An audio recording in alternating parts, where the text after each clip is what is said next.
Hello guys, అందరికి ముందుగా సద్దుల బతుకమ్మ శుభాకాంక్షలు. మీరు 29 జరుపుకున్నారా లేదా 30th జరుపుకుంటున్నారో కామెంట్ చేయండి. మేమైతే నిన్న సెలబ్రేట్ చేసుకున్నాం, చాలా బాగా జరిగింది. నేను ఎలా బతుకమ్మ ప్రిపేర్ చేశాను అండ్ మేము ఎలా సెలబ్రేట్ చేసుకున్నాం అన్నదే ఈ వ్లాగ్. మార్నింగ్ వచ్చేసరికి మా హస్బెండ్ ఇది తెచ్చి సర్ప్రైజ్ ఇచ్చాడు. ఏంటి అనుకుంటున్నారా?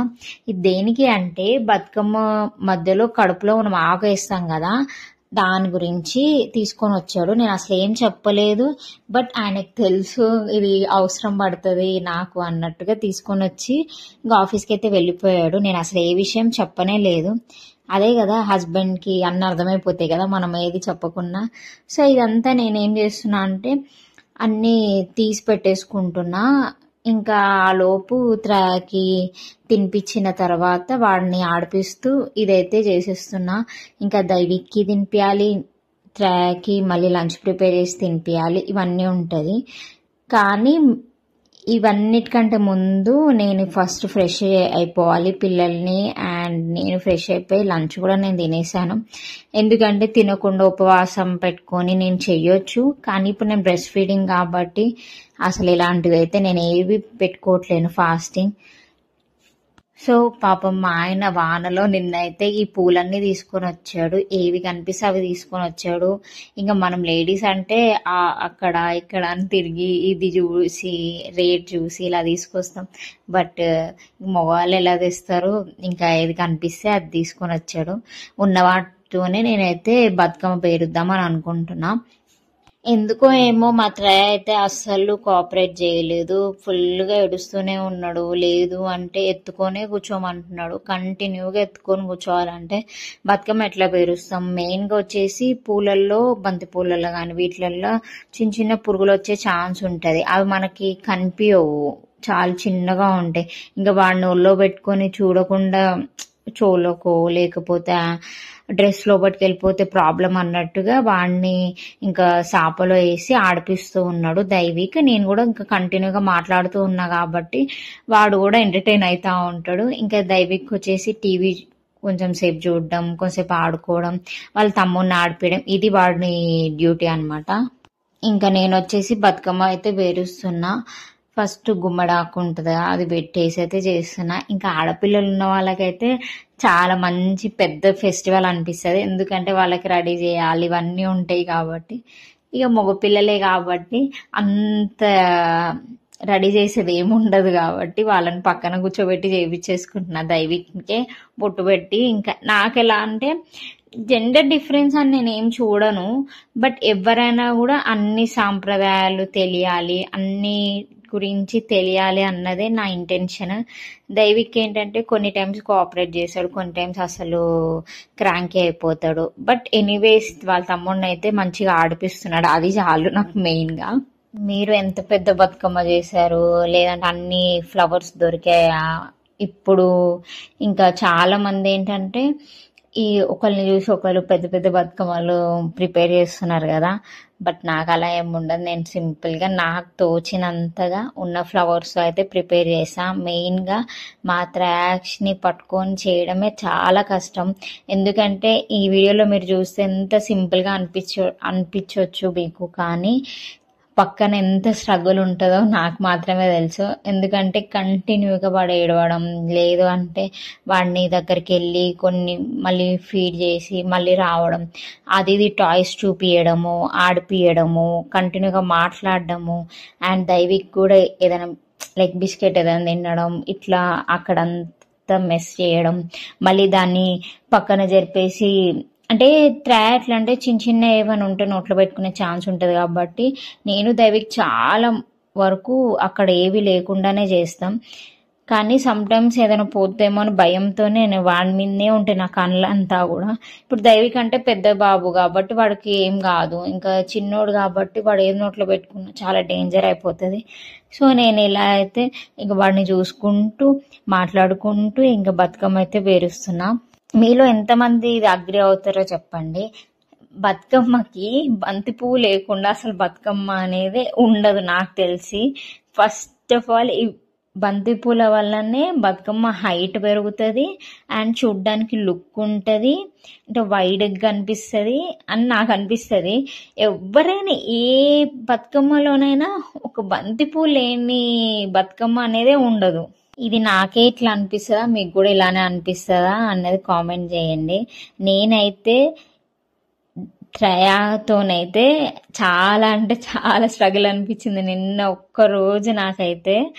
బట్ మనం చెయ్యాలి అని మన ఇంట్రెస్ట్ ఉంటే ఏదైనా చేయగలుగుతాం అన్నదే నేను బిలీవ్ చేస్తాను. మెయిన్గా ఫెస్టివల్ టైంలో అయితే అస్సలు ఏది నేను ఇంకా బ్యాక్ స్టెప్ చెయ్యను అసలు. ఇంకా చెయ్యాలి అంటే చేసేస్తా ఇంకా అలాగా. క్యూట్గా ఉంటాయి ఈ ఫ్లవర్స్ అయితే, నాకు బాగా ఇష్టం. ఈ ఫ్లవర్ నేమ్ నాకు తెలీదు, బట్ ఈ ఫ్లవర్స్ బతుకమ్మకు మాత్రమే యూజ్ చేస్తారు. ఈ ఫ్లవర్స్ పెట్టడం వల్లనే ఆ లుక్ ఉంటుంది, చూడ్డానికి కూడా బాగుంటాయి, సాఫ్ట్గా ఉంటాయి. ఇవైతే ఏమవుతుందంటే హైట్ పెరుగుతున్న కొద్దీ ఆ కాడలేమో పొడుగున్నాయి, అవి మళ్ళీ కట్ చేసి పెట్టాలి. మళ్ళీ సైడ్స్ ఏమైపోతున్నాయి అంటే నేను ఒక్కదాన్నే కదా, ఇంకా త్రాన్ ఎత్తుకొని చేయడం, అలా చేయడం వల్ల ఏమవుతుంది, ఒక సైడ్ చేస్తుంటే ఇంకో సైడ్ అన్ని ఫ్లవర్స్ అనేది లోపలికి వెళ్ళిపోతున్నాయి. మళ్ళీ బయటికి తీసుకొచ్చే ఫ్లవర్ తీసుకొచ్చారు, ఎల్లో ఫ్లవర్ చామంతి తీసుకొచ్చేసరికి బంతిపూ లోపలికి వెళ్ళిపోవడం ఇట్లా అవుతా ఉంది. బట్ ఎనీవేస్ ఫైనల్గా అయితే కంప్లీట్ చేసేసినాను. పెద్ద బతుకమ్మ అయితే కంప్లీట్ అయిపోయింది. కానీ ఇంకా చిన్న బతుకమ్మ దగ్గరకు వచ్చేసరికి మా త్రయా స్టార్ట్ చేశాడు ఏడుపు. కంటిన్యూగా ఏడుస్తూనే ఉన్నాడు. వాడు ఏడుపు ఎందుకంటే నేను ఎత్తుకొని కూర్చోవాలి, అది వాడి ఏడుపు. అంటే నా దగ్గరికి రావాలి అన్నది ఏడుపు. వాడు పాక్కుంటూ వస్తున్నాడు, కానీ మళ్ళీ ఇంకా నేనే ఫ్లవర్స్ ఉన్నాయనేసి తీసుకోవట్లే, ఇంకా కంటిన్యూగా ఏడుస్తున్నాడు అనేసి ఇంకా కాసేపు ఎత్తుకొని కాసేపు ఫీడ్ చేసి కొంచెం ప్యాంపర్ చేసి మళ్ళీ సాపలో వేసి నేను ఇంకా చిన్న బతుకమ్మ కూడా కంప్లీట్ చేయాలి. చూడండి కంట్లో నుంచి వాటర్ కూడా వచ్చేసినాయి, అంతగానం ఏడుస్తున్నాడు. ఏదో కొంపలు మునిగిపోయినట్టు, వాడమ్మ నేను ఎక్కడో వెళ్ళిపోయినట్టు, పేరెంట్స్ లేకపోతే పిల్లలు ఎలా ఏడుస్తారు అలా ఏడుస్తున్నాడు కంటిన్యూ. మా దైవిక్ చూడండి ఎంత క్యూట్గా ఉన్నాడు కదా, వాడు చెవులో అంటే పెట్టాను. మా త్రాగ్ పెడుతుంటే అసలు అది ఉండట్లేదు. వాడు చెవులే చిన్నవి కదా, ఇంకా ఆ చెవులలో ఏం పడుతుంది. నాకు కొన్ని టైమ్స్ అనిపిస్తుంది లైక్ ఇట్లా గర్ల్ బేబీ అని బాయ్ బేబీ కానీ ఇట్లా ఏమీ అనిపించదు. ఎలా అనిపిస్తుంది అంటే పిల్లలు హెల్దీగా అండ్ వాళ్ళ మైల్ స్టోన్స్ ఏవైతే ఉంటాయో అన్నిటిని క్రాస్ చేసి మంచి హెల్దీగా ఉండి టైంకి తింటే చాలు, అది మెయిన్ ఇంపార్టెంట్ అనిపిస్తుంది. ఇంక ఈ మెస్ అంతా క్లీన్ చేసేయాలి. బతుకమ్మలు అయితే కంప్లీట్ చేసేసిన. ఇంకా మా దైవిక్ అండ్ త్రయ అయితే ఆడుకుంటూ ఉన్నారు. ఇంకా ఈవినింగ్ అయిపోయింది, ఆల్మోస్ట్ అప్పటికి 5 అయిపోయింది. ఇంకా నేను త్రయాకైతే రాగి మాల్ చేసిన, ఇంకా తినిపించేస్తున్నా. ఎందుకంటే వాడికి తినిపించేసినామంటే మనం రెడీ అవ్వడానికి కొంచెం స్కోప్ ఉంటుంది. కాసేపు అన్న పడుకుంటాడు. మోస్ట్లీ వాడు పడుకునే స్మాల్ నాప్స్ 5 minutes 10 minutes అంతే. నేను ఏ శారీ కట్టుకుంటా ఏంటి అన్నది ముందుగానే నేను అన్నీ రెడీ చేసుకొని పెట్టేసుకుంటా. లాస్ట్లో హరీబరీ అయిపోతుంటే అసలు పిల్లలతోని అసలు మైండే పని చేయదు నాకైతే. ఇది రెడీ అవ్వడం కూడా ఆల్మోస్ట్ 5 minutes 2 minutesకి వాడిని ఎత్తుకుంటూనే ఉంటే రెడీ అయినాను. ఆ లోపు ఇంకా అప్పుడు మా హస్బెండ్ అయితే వచ్చారు. ఆయన ఆఫీస్కి వెళ్ళాడు కాబట్టి మార్నింగ్ వెళ్తే ఈవినింగ్ కూడా 8 అయిపోయింది అప్పటికి. అప్పుడు వచ్చాడు. ఇంకా వచ్చాక నేను పూజ చేసిన, ఎందుకంటే వాళ్ళు కూడా ఉన్నప్పుడే పూజ చేస్తే నాకు మంచిగా అనిపిస్తుంది. ఇంకా త్రయాన్ని కూడా ఎత్తుకుంటే నేను ఇంకా శారీ ప్లేట్ చేసుకోవచ్చు అన్నట్టు. ఇంకా ఇలా పూజ చేసుకొని ఇంకా బతుకమ్మనైతే బయట పెట్టేసి ఇంకా 5 చుట్లు అయితే తిరగాలి.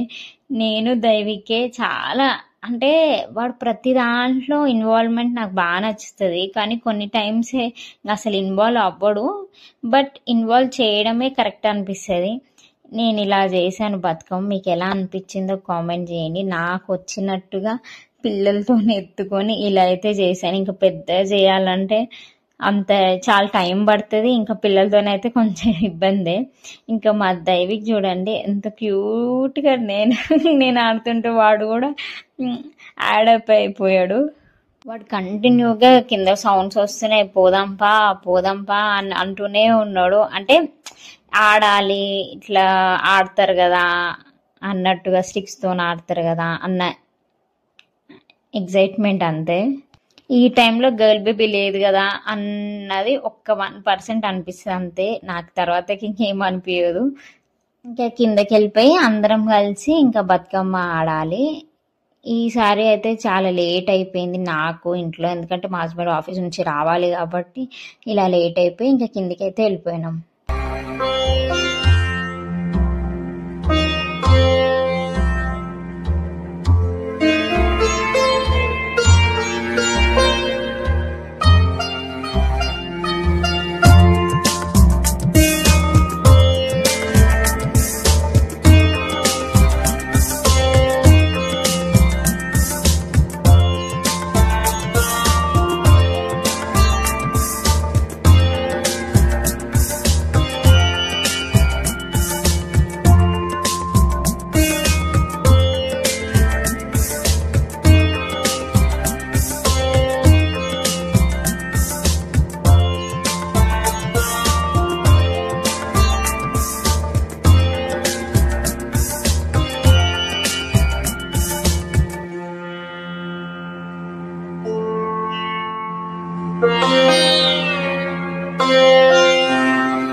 ఇంకా బతుకమ్మని అయితే నిమజ్జనం చేస్తున్నాము. మేమైతే లాస్ట్ ఇయర్ కూడా ఇలానే చేసాము, డ్రమ్లోనే. ఈసారి కూడా ఇలానే చేసాము. నెక్స్ట్ ఇయర్ వేరేలాగా ఏమైనా ప్లాన్ చేయాలి. బతుకమ్మలు అయితే మనము రెడీ చేయడానికి చాలా టైం పడుతుంది, మనం రెడీ కావడానికి చాలా టైం పడుతుంది. కానీ ఆడటము ఓకే, అంటే ఇంకా మన ఎనర్జీ బట్టి ఎంత టైం అంటే అంత టైం ఆడవచ్చు. కానీ పిల్లలు ఉన్నప్పుడు త్వరగా కంప్లీట్ చేసేసుకోవాలని అనిపిస్తుంది ఏవైనా కూడా. మీరు ఇలానే చేసుకున్నారా? ఊర్లలోకి వెళ్ళారా? లేకపోతే మీరు ఏ సిటీలో ఉంటే అక్కడనే సెలబ్రేట్ చేసుకున్నారా? కామెంట్ చేయండి. ఆడవాళ్ళకి మెయిన్గా ఈ బతుకమ్మ అంటేనే చాలా ఇష్టమేమో అనిపిస్తుంది నాకు. ఎందుకంటే ఎక్కువ రెడీ అవుతాము, మళ్ళీ దేవునికి పూజ చేయడం, మళ్ళీ బతుకమ్మని రెడీ చేయడం, ఈ నవరాత్రిలో దేవుని టెంపుల్స్కి వెళ్ళడం, ఇదంతా ఇప్పుడు దసరా టైంలోనే ఉంటుంది. ఇంకా తర్వాత అంటే వేరే వేరే ఫెస్టివల్స్కి అయితే ఇన్ని డేస్ అనేది ఉండదు. మళ్ళీ వినాయక చవితికి కూడా మంచిగా సెలబ్రేట్ చేసుకుంటాం. ఇంకో ఏ ఫెస్టివల్కి ఆ ఫెస్టివలే అనిపిస్తుంది, ఆ వైబే వేరుంటుంది. సో మేము ఇలా అయితే నిమజ్జనం చేసేసి ఇంకా ఇట్లా ఒకటి పోయిరా గౌరమ్మ ఇవి అంటారు కదా, అది చేసి ఇంకా అందరం పసుపు బొట్టు అయితే తీసుకున్నాము. ఇలా అయితే బతుకమ్మ అయితే కంప్లీట్ చేసేసుకున్నాము. నెక్స్ట్ ఇయర్ మళ్ళీ ఇంకా ఎలా సెలబ్రేట్ చేసుకుంటామో ఏమో, అప్పుడు ఎలా ఉంటుందో తెలియదు. ఇంకా అప్పటికి మా త్రయ కొంచెం పెద్దగా అవుతాడు కాబట్టి నాకు ఏదైనా చేసుకోవడానికి స్కోప్ ఉంటుంది. బట్ ఈ ఇయర్ అయితే అంత పాసిబిలిటీ అయితే లేదు. ఇంక ఇంటికి రాగానే రైస్ అయితే పెట్టేశాను ఆల్రెడీ, ఇంకా తినేయాలి. దానికంటే ముందు చాలా మంది గెట్ రెడీ విత్ మీ చేస్తున్నారు కదా, అలా చేయాలంటే నాకు అసలు పాసిబుల్ అవ్వదు. గెట్ అన్రెడీ విత్ మీ అంటే ఈజీగా అయిపోతుంది. సో ఇలా నేనైతే ఫాస్ట్గా తీసేస్తాను అన్ని, ఎందుకంటే ట్రాక్ నేను ఫీడింగ్ ఇవ్వాలి కాబట్టి ఫాస్ట్గా ఇంకా నేను ఎలా అంటే ఇలా రోబోలాగా అన్నీ తీసేస్తా. మనం రెడీ అయ్యేటప్పుడు ఎంత సున్నితంగా రెడీ అవుతామో తీసేటప్పుడు అంత స్పీడ్గా తీసేస్తాము. త్రయాకి 6 months తర్వాత వరకు ఇప్పటి వరకు నేను మల్లెపూలు ఇవేం పెట్టుకోవాలి, ఇప్పుడే పెట్టుకుంటున్నా. చాలా మంది ఇలా అంటారు కదా మల్లెపూలు పెట్టుకుంటే మిల్క్ రావు అని. అది నేను ఇన్ డేస్ అయితే నమ్మినానా నమ్మలేదా అని పక్కన పెడితే సరేలే ఇంకా ఎందుకులే అన్నట్టుగా నేను అనుకున్నా. ఈసారి పెట్టుకున్నా. సో ఇలా ఫాస్ట్గా నేను వైప్స్తో అయితే క్లీన్ చేసేసుకుంటా. ఫస్ట్ ఆఫ్ ఆల్ నేను రెడీ అయ్యేది చాలా లిమిటెడ్ ప్రోడక్ట్స్తో రెడీ అవుతా, అది కూడా సింపుల్ బేసిక్, చాలా బేసిక్. ఇంకా దానికి మొత్తం రిమూవ్ చేసేసుకుంటేనే మంచిది. మన స్కిన్ పైన ఏది ఉన్నా చాలా పింపుల్స్ కానీ అంత ఫామ్ అయిపోయి ఇంకా స్కిన్ అంతా ఖరాబ్ అయిపోతుంది. ఇంకా ఫేస్ స్కిన్ చాలా సెన్సిటివ్ ఉంటుంది కాబట్టి ఇంకా హెయిర్ ఎప్పుడైనా ఇట్లా లీవ్ చేసుకొని పడుకోవడం వల్ల హెయిర్ బాగా డ్యామేజ్ అయిపోతుంది. దానికంటే ఇట్లా అల్లుకొని పడుకుంటే చాలా వరకు హెయిర్ అనేది లాస్ అవ్వకుండా ఉంటాం. ఇంకా పోస్ట్ పార్టం కాబట్టి ఇప్పుడు చాలా హెయిర్ లాస్ అయితే ఉన్నదాన్ని కాపాడుకోవాలి కాబట్టి. సో ఇలా మా బతుకమ్మ సెలబ్రేషన్స్ అండ్ డే ఎలా గడిచింది అన్నది వ్లాగ్. ఐ హోప్ ఈ వ్లాగ్ నచ్చినట్లయితే please do like, share and subscribe to my channel.